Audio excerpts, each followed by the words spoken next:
सोलापुरातील 7 ग्रामसेवकांवर निलंबनाची कारवाई करण्याचा निर्णय मुख्य कार्यकारी अधिकारी कुलदीप जंगम यांनी घेतला आहे। दरम्यान या कारवाईमुळे पंचायत समितीतील कामचुकार कर्मचाऱ्यांना मोठी चपराक बसली आहे।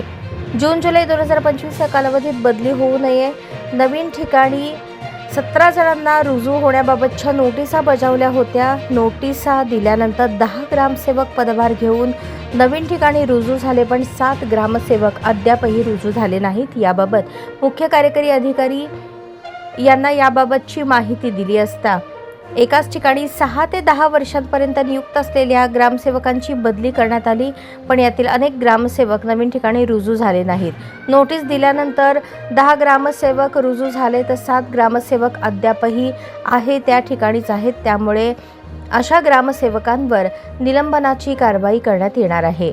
जिल्हा परिषदेच्या इतिहासात बदलीच्या ठिकाणी रुजू न होणाऱ्या 7 ग्रामसेवकांवर कारवाई होण्याची ही पहिलीच वेळ आहे।